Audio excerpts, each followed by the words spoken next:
Muy buenas tardes a todos los presentes, tanto alumnos, padres de familia, que puedan estar observando este video. Quien les habla y les saluda es el profesor Carlos Arnaque, profesor de Ciencias Sociales. En esta oportunidad vengo a presentarles, parezco vendedor, vengo a presentarles el tema productores y consumidores. ¿Está bien? ¿Qué podemos entender por cada uno de estos? ¿Qué podemos entender por productor? ¿No? Es la persona que podría elaborar algún tipo de producto o podría elaborar algún tipo de servicio.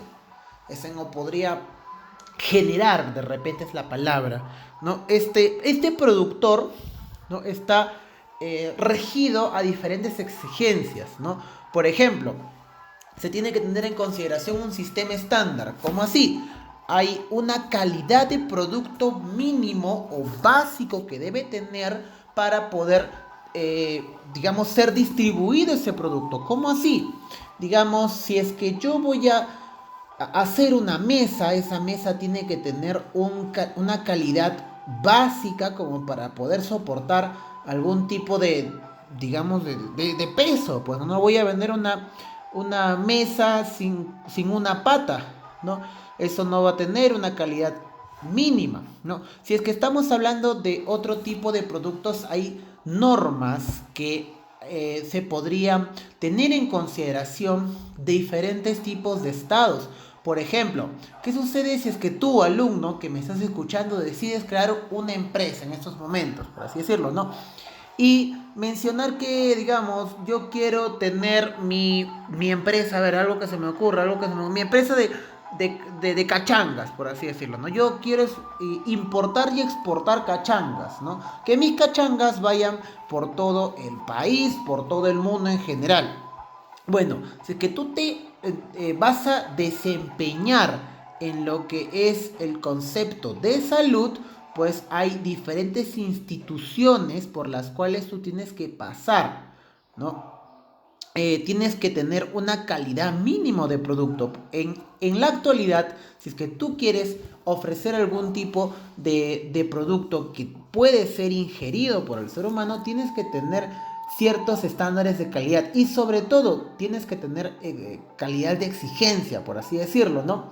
¿Cómo así? Si es que mi producto tiene mucha sal, ¿no? O mucho sodio, por así decirlo, entonces tiene que tener ahora octógonos, ¿no? En la cual tú mencionas que podría ser alto en sodio, ¿no? Ahora, vamos al otro nivel de exigencia, la red de comercialización. ¿Cómo puede ser distribuido ese producto? Ahora, también hay conceptos de exigencia, ¿no? Por ejemplo, tú quieres hacer tu empresa de laptop, ¿no? Lo que tengo en esos momentos al frente. Quieres hacer tu empresa de laptop, ¿no? Tienes que tener en consideración que en ciertos países pueden ser distribuidos algunos recursos y en otros países no, como así, o de repente en otros países se tiene que pagar al Estado de que en la cual tú vas a exportar una cantidad, ¿no? Por algún mineral, por ejemplo, la batería de las laptops suelen ser de litio. En algunos países no tienes ninguna dificultad por comercializar litio y en otros países sí hay dificultades. ¿Por qué? Porque la maquinaria, porque la tecnología de ese país no soporta los estándares de litio, ¿no? Por así decirlo, ¿no? Si es que yo me voy a aduanas de Perú, todo tipo de productos se somete a una caldera tremenda, no una caldera, sino un lugar donde están todos los productos, ¿no? Es donde son almacenados todos los productos y de repente puede hacer mucho calor ahí y pueden haber dificultades con el litio, ¿no? Entonces, como les digo, no tienen que tener ciertas exigencias en la comercialización. Y ahora, si es que hablamos de tecnología, no me refiero a que tenga un chip específico, ¿no? Me refiero a que sea algo novedoso, algo necesario, algo que sea productivo. Estamos hablando de que hace aproximadamente 3000 años se le podía considerar tecnología a un arco con una flecha, ¿no? Eso te podía hacer ganar cualquier tipo de batalla, un arco y una flecha, ¿no? Ahora, tenemos que tener en consideración las diferencias entre producción de bienes y producción de servicios, ¿no? Las producciones de bienes son las técnicas de trabajo por las cuales se desarrolla un bien o un servicio, ¿no? ¿Y cómo así? Si es que yo me puedo, por así decirlo, yo me puedo dedicar a realizar diferentes productos en una empresa, pues lo puedo realizar como un bien, ¿no? Si es que yo me dedico a hacer laptops, por así decirlo, ¿no? Pero también como un servicio, porque de repente yo soy un ingeniero informático, ¿no? Y he creado un nuevo programa, ¿no? Y ese programa más se distribuye como un bien, pero también como un servicio, ¿no? Ese programa se lo vendo a la empresa de Panchito que vende queso, a la empresa digamos, de la panadería de Florcita, ¿no? Los nombres que se me ocurren en estos momentos, ¿no? Y la producción de servicios, por ejemplo, en la creación de un hospital, una red de transporte, una cadena de televisión. ¿Cómo así? Profesor, me confundo un poco. Claro que sí, joven Padawan, no te preocupes, yo te voy a explicar. ¿Qué sucede cuando yo puedo crear una clínica, por así decirlo? Eso no es un bien, claro que sí, pero ¿qué se hace en una clínica? No se vende productos en una clínica, se ofrece servicios, ¿no? Por así decirlo, servicios médicos. Ahora, ¿qué podríamos tener en consideración con un consumo? Un consumo vendría a satisfacer las necesidades a través de los bienes o de los servicios. Ya les mencioné cuál es la diferencia entre ellos, ¿no? Las formas de consumo son por el uso, ¿no? Y por eliminación, ¿no? Por el uso, por así decirlo, cuando yo ofrezco un bien, ¿no? Pero que es usada constantemente. Por ejemplo, yo me dedico a fabricar cocinas, ¿no? Y la cocina no te la comes, ¿no? La cocina la usas para cocinar y la usas constantemente. Y por eliminación, por ejemplo, si yo me encargo de crear tortas, por así decirlo, y la torta no la pones de decoración, ¿no? La torta te la comes. Entonces ahí yo hago la referencia por uso y por eliminación. Ahora, ¿cuáles son esas clases de consumo? No tenemos en consideración que las clases de consumo tenemos como industrial, como humano y como improductivo. ¿A qué hacemos referencia con el concepto de industrial? ¿No? Hace referencia a que el producto pasa por un proceso, ¿no? Que pasa desde materia prima hasta algo un poco más elaborado, ¿no? El proceso humano es más que nada para satisfacer las necesidades humanas, y el proceso improductivo. Ahora, ¿qué es eso de improductivo, profesor? Bueno, los materiales improductivos, ¿no? Más que nada son tomados a consideración social. ¿Cómo así, profesor? Por ejemplo, yo quiero que tengas en consideración que muchas de las cosas que te van a vender, más que nada, no sirven más que para una concepción social. Por ejemplo, ¿de qué te sirve un perfume? ¿No? Si es que no hay ningún valor social adquirido en ese perfume, entonces ese perfume no sirve para nada. No, que, caramba, ya podría ser, digamos que voy a una entrevista de trabajo, ¿no? Puede ser que te ayude como puede ser que no. Depende de qué país vayas. Por ejemplo, hay algunos países como Alemania, como Canadá, donde la gente no usa perfume. Sin embargo, en los países latinos, acá por un concepto cultural, por un concepto social, la gente le gusta oler rico, ¿no? Ese es un concepto improductivo. Por ejemplo, un anillo de compromisos tiene un concepto cultural. Hace tu mano está más protegida, tu mano, por así decirlo, tiene un hueco que llenar. No, más que nada tiene un concepto cultural. Y es en base a la cultura que se puede vender ese producto, ¿no? Por así decirlo.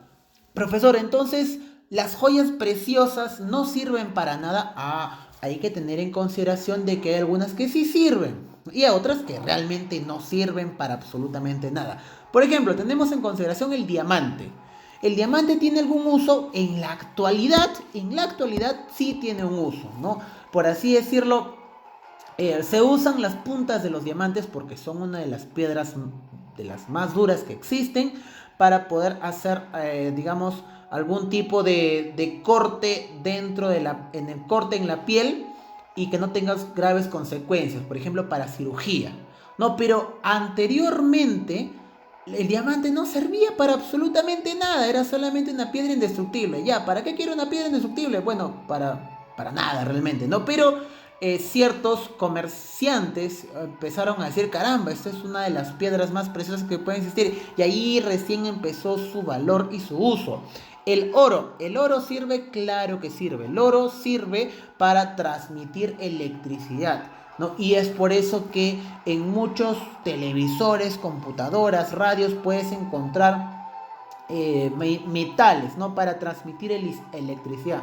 Puede ser el oro, puede ser la plata, puede ser el cobre, el estaño, ¿no? Diferentes tipos por así decirlo, de minerales, ¿no? O de metales, ¿no? Entonces, pero, como les digo, hay algunos que sí sirven, ¿no? Tienen una función específica. Por ejemplo, la sartén sirve para, por así decirlo, freír un huevo, ¿no? Pero otros, por así decirlo, una esmeralda que no tiene un valor específico más que para lucirlo y solamente puede ser lucido como precioso para la gente que lo considera precioso, ¿no? Así, como cuando tú le dices a tu amiga, ¿no? Oye, tu ex no era bien feo, ¿no?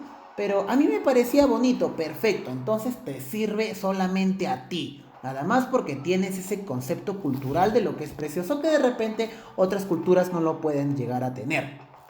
Ahora, tenemos en consideración las diferencias de bien de consumo y los bienes de producción. Los bienes de consumo son los que benefician directamente al ser humano, y los bienes de producción, por así decirlo, son los que se emplean como herramientas para un consumo específico. Ahora, si es que estamos hablando de clasificación de las actividades productoras o productivas, disculpa, tenemos en consideración las actividades extractivas, las actividades transformativas y las actividades distributivas. Dentro de las actividades extractivas tenemos en consideración que son brindadas por la naturaleza como los recursos naturales, ¿no?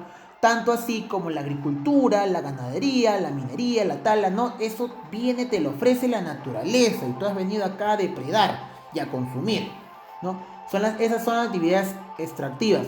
Tenemos las actividades transformativas, como lo mencionaba anteriormente. Pasa por una materia prima y después se convierte en un bien totalmente nuevo. ¿Cómo así una materia prima? ¿Qué podemos hacer como materia prima?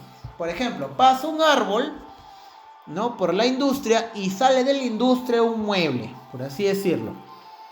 Entonces ya no te lo venden como materia prima, ¿no? Porque era un árbol no podía servir para mucho, ¿no? Pero si ya te lo transforman toda esa madera en un mueble, ese mueble ya puedes utilizarlo para tu casa, por así decirlo, ¿no? Y las actividades distributivas que tienen como finalidad colocar dentro del mercado diferentes tipos de productos, ¿no? Colocar por aquí, por allá, ¿no? Teniendo en consideración la duración del producto, el tipo de distribución, por así decirlo, ¿no? Si es que vas a transportar carnes, por así decirlo, si tienes ahí tu ganado, tienes unos cuantos chanchos, esos chanchos se reproducen constantemente, abasteces todo el mercado, pero de repente viene tu amigo, ¿no? Que ya no está en Cajamarca, sino está en Trujillo, y te dice, oye, tú que tienes tu ganadería, necesito yo en mi mercado unos cuantas carnes, por así decirlo. Entonces tienes que condicionar el tipo de distribución, ¿no? Por así decirlo, porque si es un viaje de 6 horas, de repente esa carne se puede malograr, entonces tienes que acondicionar el tipo de movilidad a que sea tal vez un transporte frigorífico, por así decirlo, ¿no? Y con esto damos por culminada la clase del día de hoy. Espero que les haya gustado y muchas gracias por quedarse hasta el final.